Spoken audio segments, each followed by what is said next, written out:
Es el momento de nuestro plato fuerte y de verdad que nos sentimos muy complacidas de esta interesante entrevista que hemos preparado para ustedes en el día de hoy. Tenemos al presidente del Senado, Ricardo de los Santos, una persona que ya tiene varios años al frente del Congreso de la República, del Senado de la República, y esta noche tendremos aquí no solamente a ese legislador, sino a un gran ciudadano. Buenas noches, Ricardo. Sí, gracias, buenas noches, Marisol. Buenas noches, Anibelka. Para mí es un verdadero placer poder compartir con ustedes este prestigioso espacio.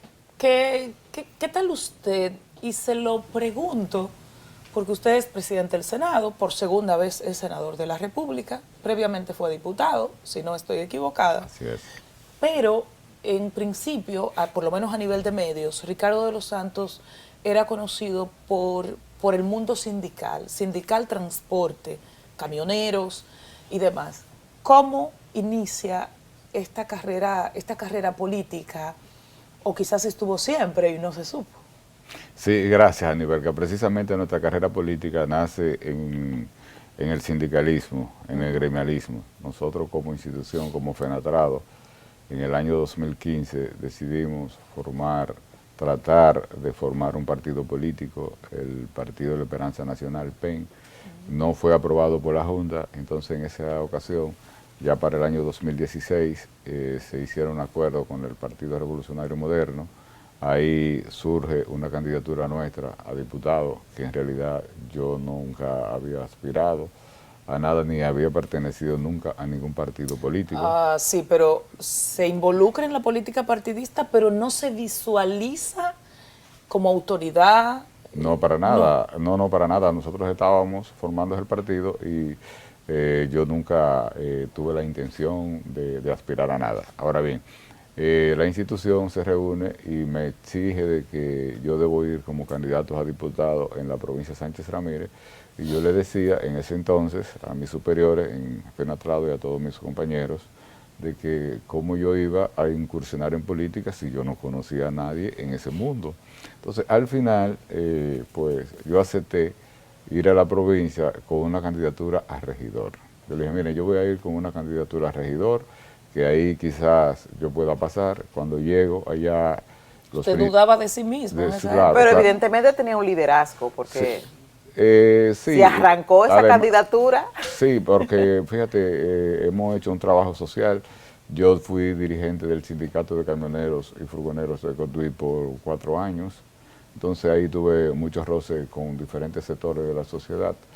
Y cuando llego como intención de ser candidato a regidor, los líderes del PRM en esa ocasión, recuerdo como ahora que ya una persona fallecida, bienvenido Antonio de la Sala Ñeñe y el Vicente Sánchez Pared, me dijeron como que había un vacío y que yo podía alcanzar una curul como diputado. Me convencieron y decidí entonces no presentarme como regidor, sino como diputado. Y efectivamente, en el 2016 fuimos el diputado más votado de la provincia. Llegamos al Congreso con la idea de hacer carrera legislativa. Nos pasamos esos 4 años como diputados y ya para el 2020 entonces nos presentamos como candidato a senador por la provincia de Sánchez Ramírez y pasamos fácilmente en ese entonces con un porcentaje de un 68.27%. Nueva vez fuimos a la reelección como senador ahora en el 2024, ahora pasamos con un 73%. Es decir, que nuestra carrera política ha sido exitosa, además de que como inicia en el 2016, a solo 7 años de iniciar mi carrera política, pues ya llego a la presidencia del Senado, que es algo que si se ha visto en otra ocasión, no lo recuerdo. Es decir, nos sentimos muy satisfechos con el apoyo que nos han dado los sánchez ramirenses, pero además con el apoyo y la confianza depositadas en nosotros por el presidente de la República y por todos los miembros del Partido Revolucionario Moderno, a los cuales les agradezco infinitamente.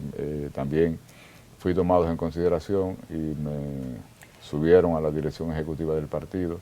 Es decir, en el Partido Revolucionario Moderno yo he encontrado una casa, una familiaridad, y le agradezco infinitamente toda la oportunidad que me han dado. Y precisamente una de ellas es que hoy yo pueda decir que estamos al frente del primer poder del Estado, como es el Congreso Nacional, específicamente como presidente del Senado de la República y presidente de la Asamblea Nacional. Ustedes vieron que acabamos de pasar una reforma constitucional y como presidente de la Asamblea allí logramos modificar la Constitución sin mayores traumas. Es decir, hemos estado tratando de hacer un trabajo a la altura de las circunstancias. Nos hemos dedicado a nuestra labor legislativa y si hoy, por eso nos hemos tomado pocas vacaciones, por no decir ninguna. Bueno, y si hoy fuera, si terminara todo hoy en términos de su vida política, de su función como autoridad, ¿cuál cree usted que sería su mayor legado? No va a terminar hoy, yo lo sé, pero si fuera el caso. Mi mayor legado, lo primero es irme a mi casa con la satisfacción de deber cumplido. Y que nosotros hemos venido a practicar la política de una forma transparente, con el mayor nivel de honestidad posible. A nosotros nadie nos puede señalar y hemos logrado que nuestra provincia, Sánchez Ramírez, haya avanzado obras que por años la pedía la provincia de Sánchez Ramírez, hoy se están ejecutando, hoy son una realidad. Es decir, me voy con la satisfacción de haber cumplido y de haber luchado por lo que es la provincia de Sánchez Ramírez, pero además por haber hecho un trabajo a nivel legislativo que lo reconoce toda la sociedad dominicana, tanto en la Cámara de Diputados como en el Senado de la República. Una vez llegamos como senador, nosotros también tuvimos la responsabilidad de elegir a lo que eran los miembros de la Junta Central Electoral en el 2020. Se ve que fue una muy buena escogencia la que se hizo en ese entonces, ya que en una segunda ocasión prácticamente casi todos los miembros de lo que es la Junta Central Electoral, pues de miembros titulares y suplentes fueron ratificados en una gran mayoría, fruto de que hicieron un trabajo a la altura de las circunstancias. Nosotros mismos no pensábamos que con dos procesos tan consecutivos como eran las elecciones de febrero y mayo, la Junta Central Electoral iba a tener ese manejo, esa capacidad de montar esos procesos, y quedó todo el país sorprendido, donde no hubo ni una queja postelectoral, ni en febrero ni en mayo. Nosotros siempre teníamos las dudas de que era un proceso, era una situación muy difícil montar un proceso en febrero y que 3 meses después un proceso ya presidencial y congresual, después de haber pasado por el proceso municipal. Nosotros decíamos, y si cuando venga el proceso de mayo hay algún conflicto que todavía no se haya concluido de las elecciones de febrero. De las elecciones de febrero, y entonces el mismo árbitro que arbitró el proceso de febrero es el mismo de mayo. Pero la verdad es que el Pleno de la Junta, todos los titulares y suplentes, hicieron un trabajo admirable que nosotros como congresistas, en mi caso que presidí la comisión para la elección de esa Junta Central Electoral en el 2020, pues me llevo a mi casa la gran satisfacción de que hemos tenido una Junta Central Electoral ejemplar hasta el día de hoy. Pero además, yo también tuve la responsabilidad de presidir la comisión para la elección del Defensor del Pueblo, que también ha hecho un trabajo a la altura de las circunstancias, pero ahí me encontré con la agravante de que para la elección del Defensor del Pueblo es un proceso que no se inicia en el Senado de la República, sino que inicia en la Cámara de Diputados. Entonces, la Cámara de Diputados envía que es similar al de la Cámara de Cuentas. Envía las ternas al Senado para de ahí entonces elegir a lo que es el Defensor del Pueblo y sus adjuntos. Entonces, cuando nos encontramos en el medio de ese proceso, precisamente la Cámara de Diputados, la comisión que trabajó el proyecto, se enfocó en lo que establece la Constitución, pero había una reserva de ley en la misma Constitución, y la Constitución traza unos límites, pero la ley es quien verdaderamente da la cinta y explica claramente de que deberían ser las ternas 3. Y como la Constitución dice puede ser hasta 5, pues la Cámara de Diputados envió 5, entonces nosotros ahí estaríamos actuando en contra de la ley y posiblemente, si eso se iba al Tribunal Constitucional, pues se caía si trabajábamos en ese orden. Entonces, lo que hicimos fue devolverla a la Cámara de Diputados. Ellos la reformularon, nos enviaron 3 ternas. Pero ¿qué sucede? Que en la terna para el Defensor del Pueblo, no así en las de los adjuntos, la terna que nos presentan, precisamente la ley establece claramente de que no pueden pertenecer activamente a ningún partido político para ser defensor del pueblo. ¿Y qué sucede? Que la terna está compuesta por Pablo Ulloa, Henry Merán, sí, y mi amigo, se me escapa ahora mismo, Fidel Santana. Fidel Santana. Entonces, yo como presidente de la comisión, no puedo decir que no son parte activa del partido político si acabamos de concluir 4 años siendo diputados juntos, Fidel y Henry. Entonces, eso me dio a mí la obligación de que de la terna de los 3 pues, había una sola opción, que era Pablo Ulloa en ese entonces. Pero no se arrepiente. Pero no se arrepiente. No me arrepiento para nada y le agradezco. Y le agradezco infinitamente a tanto a Henry Merán como a Fidel Santana que lo entendieron, que no era posible de que fuera uno de ellos, precisamente por el activismo político que tenían en ese momento. Señor de los Santos, evidentemente que su liderazgo también ahora está siendo a prueba, porque sus compueblanos en Cotuí tienen una lucha con la Barricol. Están pidiendo precios justos por sus tierras. Sabemos que usted está trabajando para que se llegue a una conclusión feliz, que tanto la Barrigol como los campesinos que serán desplazados de esas tierras tengan un final feliz. Sí, ¿Cómo va eso? Nosotros estamos trabajando en eso, el obispo de La Vega está mediando, el defensor del pueblo, hay otros sacerdotes de la provincia que también están participando muy activamente, como el padre Belén, el padre Johnny, y el Ministerio de Energía y Minas, la Dirección de Minería, la empresa Barrigol, los comunitarios, y también yo en mi calidad de senador, estamos mediando para que se llegue a un acuerdo ganar-ganar. ¿Pero hay posibilidades reales de eso? Donde las partes ¿De que se llegue a ese acuerdo? Sí, donde las partes se sientan satisfechas. Hemos avanzado bastante. Lo que ha sucedido es precisamente que ha dificultado aún más la negociación, ha sido precisamente de que, como todos sabemos, esa comunidad ahí, su mayor producto, su mayor producción es el cacao. Entonces, ¿qué sucede? Que el cacao en los últimos tiempos ha experimentado una alza sorprendente, donde un quintal de cacao costaba entre 8, 9, 10 mil pesos, ya hoy está 29, 30 mil pesos. Es decir, que ha aumentado en un 200%. Entonces, eso ha traído como consecuencia de que los moradores, los campesinos de esa área, pues piden que se le pague su precio justo. Entonces, ¿qué sucede? Que es además un reasentamiento involuntario, o sea, no es que ellos los están pidiendo, pero para eso existen estándares internacionales y estamos trabajando en esa mesa de negociación. Pero déjenme decirle que nosotros hemos avanzado bastante en la negociación, se ha avanzado bastante.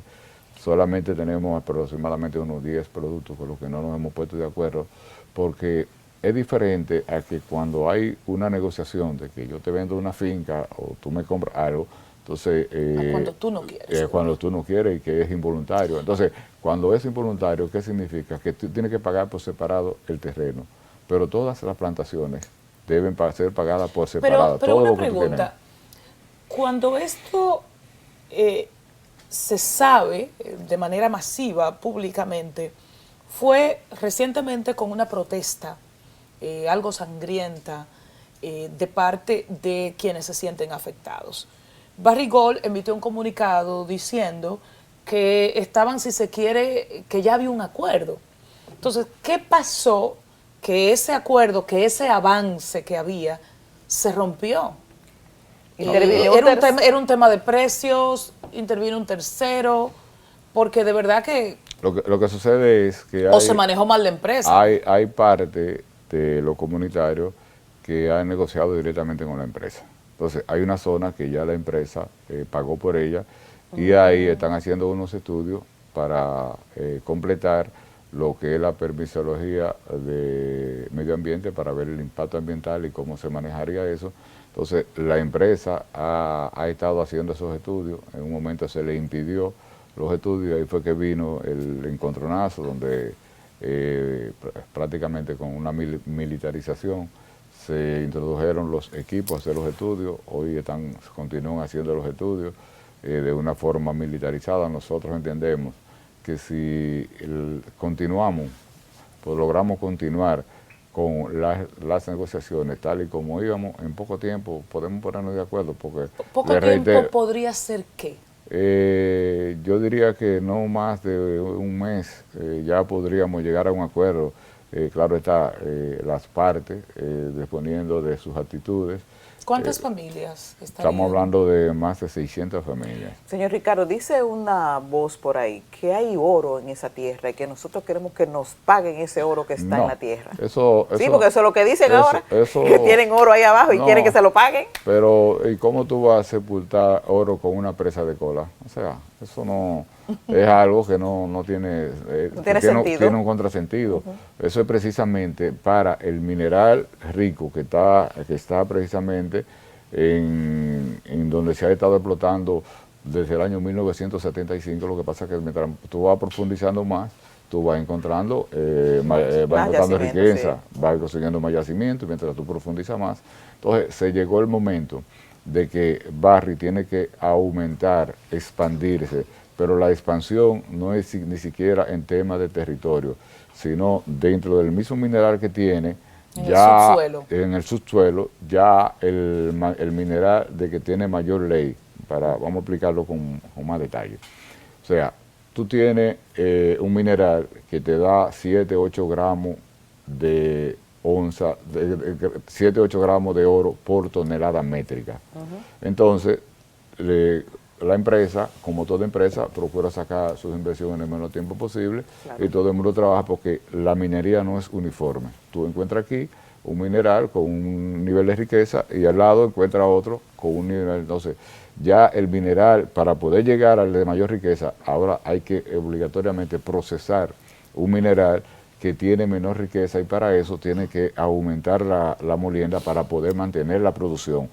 Cuando tú con 10.000 toneladas métricas, tú podías decir, yo tengo 800 onzas de oro, por decir un número, ahora con una ley de 7 gramos por tonelada métrica, ahora tú tienes que enfrentarte a 3 gramos por tonelada métrica, entonces tú tienes que duplicar el material de proceso para lograr la misma cantidad de onzas de oro. Esta situación ha despertado las voces que dicen que Barrick se tiene que ir de República Dominicana, que el acuerdo Barrick-Gobierno no es beneficioso realmente para el país.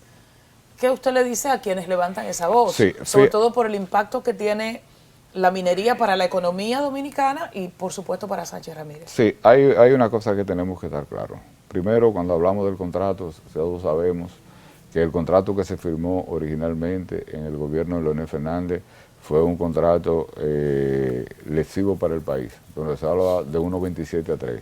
Tenemos que reconocer que el presidente Medina, con mucha firmeza, se planteó de que ese contrato debió ser renegociado, y ahí se logró un mayor beneficio para el país.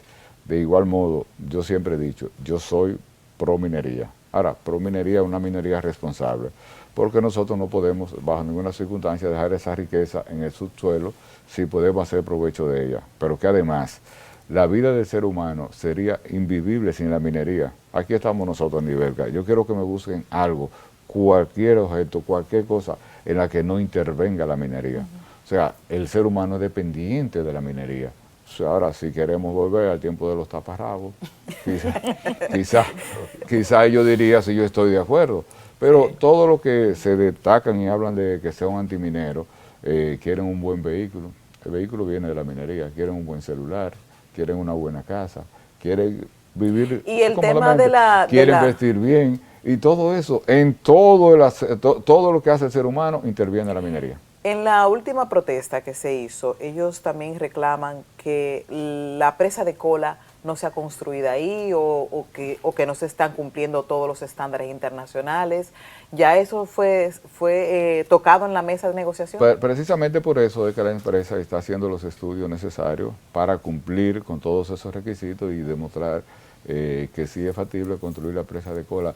Y decir, pues, cuando decimos que esa presa de cola no debe ser construida ahí, yo le reitero, la explotación minera que hoy va a rigor, anteriormente Rosario Dominicana, que yo tuve el placer de trabajar y el honor de trabajar, y le agradezco a Rosario Dominicana, trabajé 11 años ahí en esa empresa, por eso tengo cierto conocimiento del área de la minería y cómo se llevan a cabo los procesos en esa explotación. Esto le está ayudando en esa explotación. Entonces, estamos hablando de que, bueno, esta es una cuarta presa de cola. Entonces, es la cuarta, esa no se puede, pero la presa de Mejita, donde se explotaron los óxidos por más de 20 años, a través de Rosario Dominicana, es una presa de cola que está ahí ya sin que uso, dejó un pasivo ambiental. Que dejó un pasivo ambiental. Está la presa de Laguna Límite, que también dejó un pasivo ambiental. Y la que está operando ahora es la presa de Yagal. Y la que se pretende construir es precisamente al lado de la presa de Yagal. Lo que significa que si esta pudo funcionar, ¿por qué esta no? O sea, siempre hay voces que se pronuncian en contra de la minería. Aquí hay unos famosos ambientalistas y no saben que precisamente cuánto representa para la economía del pueblo dominicano esa explotación minera. Recuerden ustedes que a la llegada del presidente Luis Abinader, en plena pandemia, en el 2020, se habló, al igual que ahora, de una reforma fiscal. Y que en ese momento las condiciones no lo permitían por el tema de la pandemia, y lo que se logró precisamente fue un adelanto de barrio en el pago de los impuestos para poder seguir esos planes sociales que se llevaban, donde todos estábamos encerrados, y el país no puede decir ningún ciudadano y ciudadana que no pusiera recibiendo sus medicamentos, sus alimentos, y que logramos sobrevivir y sobrepasar esa situación fruto de la pandemia, y precisamente esa explotación pues nos ayudó bastante. Pero además, señores, hay que ver la cantidad de ciudadanos y ciudadanas que trabajan ahí, que laboran allí con salarios dignos. Pero además, las empresas que son locales, tanto de la provincia como de otros pueblos, que están instaladas allí, de transporte, de ingeniería, de diferentes tipos, que funcionan y que se están desarrollando económicamente con esa explotación minera. Sí. Lo que debemos es procurar que se llegue a acuerdo, que esos moradores reciban su pago justo, porque los moradores de la comunidad, ninguno están en desacuerdo con ser reubicados. Ahora, ellos lo que quieren es que se les pague su precio justo. Y en eso nosotros estamos totalmente de acuerdo, que se le pague un precio justo al ganar, que la empresa pueda seguir operando, pero que ellos también tengan un reasentamiento. Sí, y rápidamente, porque estamos terminando, pero usted es presidente del Senado. Estamos en pausa, pero ya empieza una legislatura el 27 de febrero. ¿Qué podríamos esperar en esa nueva legislatura? Sobre todo porque hay sectores que entienden que el Congreso se ha convertido en un sello gomígrafo del Poder Ejecutivo y que lo que ha aprobado son las iniciativas de interés del Ejecutivo y que hay muchas viejas que están pendientes y nuevas que no están en agenda. Sí, fíjate, el poder legislativo actúa totalmente independiente, claro está. Hay proyectos de ley que viene, que por ejemplo un fideicomiso para un proyecto que se vaya a desarrollar, como estamos hablando, de fideicomiso Pedernales, para desarrollar esa área, es una iniciativa que sale del Ejecutivo, pero entiendo que la sociedad en sentido general está de acuerdo con el mismo. Entonces, ¿qué nosotros hacemos en el Congreso Nacional? Que tenemos que dar la viabilidad. De igual modo, cualquier empresa extranjera que llegue y se instale en la República Dominicana debe hacerlo por medio de un contrato. Ese contrato tiene que ser ratificado por el Congreso Nacional. Por eso se ve la mayoría de proyectos que vienen del Ejecutivo, pero es que son prerequisitos de la Constitución. ¿Qué esperar a partir de febrero? Entonces, a partir de febrero nosotros vamos a seguir trabajando como lo hemos venido haciendo, con transparencia, legislando en favor del país. Hay proyectos de ley que nosotros entendemos que debe salir, por ejemplo. Las tres más importantes. Ahora mismo, recuerdan ustedes que acaba de evacuar el Tribunal Constitucional, donde le da aquiescencia, le da facultad para lo que son las candidaturas independientes. Eso es algo que nosotros tenemos una gran tarea por delante, porque está bien, yo estoy de acuerdo con que se pueda llevar una candidatura independiente, pero hay que regularlo. Claro. O sea, no vamos a poner de que todo el dominicano o dominicana que tenga una cédula pueda ir a inscribirse. Yo soy candidato porque yo le aseguro a ustedes que bajo esas condiciones, 2.000 o 3.000 o 5.000 dominicanos, o 10.000 o 100.000 van a inscribirse. Mira, yo voy a ser candidato presidencial. Entonces, y con el simple hecho de decirle a sus nietos en el futuro, mira, yo fui candidato presidencial. Entonces, ¿habría una ley especial para las candidaturas independientes o se modificaría la ley del régimen electoral actual y ahí entonces se incluiría? Eso tenemos que estudiarlo entre todos los sectores de la sociedad, llámese partido político, sociedad civil y el órgano encargado de administrar, organizar y llevar a cabo el proceso. Pero sí habrá una normativa. Pero hay que procurar que haya una normativa porque, lo que te reitero, si eso lo dejamos abierto a que todo el ciudadano o ciudadana pueda ir a inscribirse. Recuerden ustedes que en México con una candidatura independiente en una ocasión se inscribieron 2.000 aspirantes a la presidencia. Entonces, ¿de qué manera la Junta Central Electoral pudiera... ¿Qué otra normativa está en agenda prioritaria? Puede manejar. También nosotros, recuerden ustedes que el Tribunal Constitucional nos manda, declara inconstitucional lo que es el Código Procesal Penal por un error que se cometió en el pasado. Un error de forma más bien. De forma, que se cometió en el pasado precisamente en el Congreso Nacional. Tenemos que ser responsables. En ese entonces que se aprobó el Código Procesal Penal, hubo algunas observaciones del Ejecutivo. Esas observaciones se obviaron, no fueron discutidas, no fueron aprobadas, no fueron discutidas en el Congreso. Entonces, por eso a corregir eso. ¿Y una tercera? Pero además también... Yo sé que a nivel que me quiere llevar al Código Penal. Ese es un compromiso que nosotros tenemos. Claro. Ese es un compromiso que nosotros tenemos de darle al país un nuevo Código Penal. Sí, pero si es sobre la base de la misma estrategia, podríamos alcanzar los mismos resultados, que es la no aprobación. ¿Qué harían ustedes diferente para lograr que por fin haya un Código Penal? Sí, a nivel el Código Penal tiene dos caminos desde mi perspectiva. Primero, o lo seguimos trabajando, dejando que en este caso son dos causales, no tres, para tratarle de una ley especial, o, por el contrario, el Congreso tendría que abocarse, tal y como manda la Constitución, a aprobar una ley de referéndum. Entonces, en esa ley de referéndum, pues, también se pudiera buscar la manera de tratar. O sea, ¿y por qué dos causales y no tres? No, porque hay una que está cubierta. Que está cubierta en el Código y en la Constitución. Okay. Que es precisamente cuando la vida de la madre peligra. Ya eso ya no es una decisión del médico. Entonces, referéndum podría... Una ley de referéndum también podría ayudarnos a que, bueno, someterlo a discusión a la sociedad en sentido general y que a la sociedad sea quien lo decida. Pero bueno, en verdad nosotros tenemos un gran reto por delante. Esperamos tener un año legislativo, una nueva legislatura tan productiva como la que hemos tenido. Con menos empréstitos. Bueno, recuerden ustedes que nosotros tenemos más de 30 años en nuestro país trabajando, llevándose a cabo, funcionando con un presupuesto deficitario. Y cuando tú tienes un presupuesto deficitario, tú tienes que buscar los recursos para tú poder cumplir tus metas como país. Entonces, no fue aprobada lo que es una reforma fiscal, que el país estaba preparado para la misma. Quizá habían que modificarle ciertos temas, que hacer algunos ajustes, pero ya la sociedad entiende de que el país necesita de una reforma fiscal, necesita de más ingresos para poder cumplir con las demandas sociales. Librada nos va a matar, y Yaneris también. Pero por último, hay un cónclave importante a principios de febrero, donde el Congreso, o más bien el Senado, tendrá una participación. ¿De qué se trata esa reunión del 5 y 6 de febrero, si no estoy equivocada? Sí, 5 y 6 de febrero nosotros firmamos un acuerdo con la OEA, donde vamos a llevar a cabo una jornada llamada Parlamentos y Prosperidad, donde participarán presidentes de parlamentos de otros países. Como, ¿aquí se va a realizar? Sí, se va a realizar aquí, como Chile, Panamá, Uruguay.